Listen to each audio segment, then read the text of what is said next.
નમસ્કાર, હું નરેન ભૈયા. આજે વાત કરીશું વાંસદા તાલુકાના કાળા આંબા ગામની.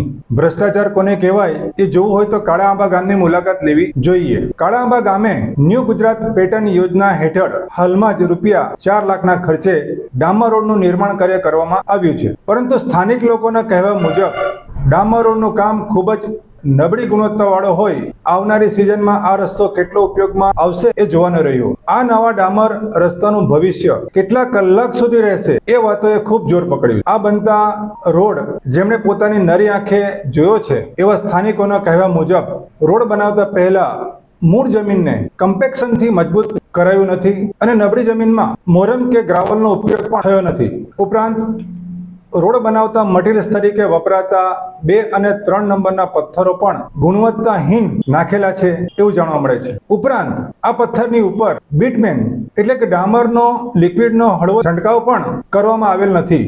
ઉપરાંત ડામર અને ગ્રીડની જાડાઈ લગભગ 20 mm થી લઈને 50 mm સુધીની હોવી જોઈએ, જે માપ અહીં પ્રાપ્ત થતું નથી. અને તેથી પણ વધુ આ ડામર રોડ બનાવ્યા બાદ એના પર રોલર પણ ફરાવવામાં આવ્યું નથી ની માહિતી સાંપડી છે. આવનારા વરસાદી માહોલ વચ્ચે આ રોડ કેટલો ટકશે અને અહીંથી પસાર થતા વાહન ચાલકોને આ રસ્તો કેટલા કલાક માટે ઉપયોગ બનશે એ આવનારો સમય બતાવશે. એક એજ્યુકેટેડ સ્થાનિકના જણાવ્યા અનુસાર ડામર રોડ બનાવવાની પદ્ધતિ વિશે પોતાનો કંઈક નૈતિક અભિપ્રાય મીડિયા સમક્ષ આપ્યો છે. તેમના જણાવ્યા અનુસાર રોડનું લેયર પછીનું પ્રાઇમ કોટ, ટેક કોટ અને ડામરનું લેયર એના માપદંડથી વિરુદ્ધ દિશામાં હોવાનું એમણે જણાવ્યું હતું. રોડ બનાવવાની પદ્ધતિ આવા કોઈ પણ પ્રકારના નિયમો હેઠળ બન્યો નથીની માહિતી એમણે આપી છે. સરકારી યોજના હેઠળ જ્યારે વિકાસના કામો થતા હોય અને સરકારની મસ્ત મોટી રકમ જ્યાં વપરાતી હોય ત્યારે તાલુકા વિકાસ અધિકારી અને એમના એસઓએ આ સ્થળ પર કામનું નિરીક્ષણ કરવું જોઈએ.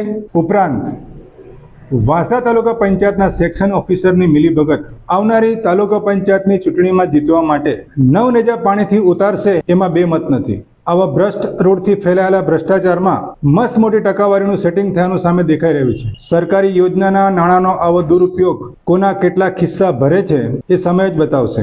અને આવા રોડ બનતા રોડનું ચૂકવણું કરતા પહેલા આમાં એસોની ખૂબ મહત્વની ભૂમિકા હોય છે કે એમણે બનેલ કામોની રસ્તાની તમામ વિગતોને ધ્યાનમાં રાખી એની પદ્ધતિ વિશેના ગુણતત્વો વિશેની માહિતી લીધા બાદ જ કોન્ટ્રાક્ટરોને નાણાં ચૂકવવા જોઈએ. સરકારી નાણાંનો દુરુપયોગ ન થાય અને યોજના સપેરે સારી રીતે પાર પડે એ દિશામાં તાલુકા વિકાસ અધિકારી અને એમના કર્મચારીઓએ ધ્યાન આપવું ખૂબ જરૂરી બની જાય છે.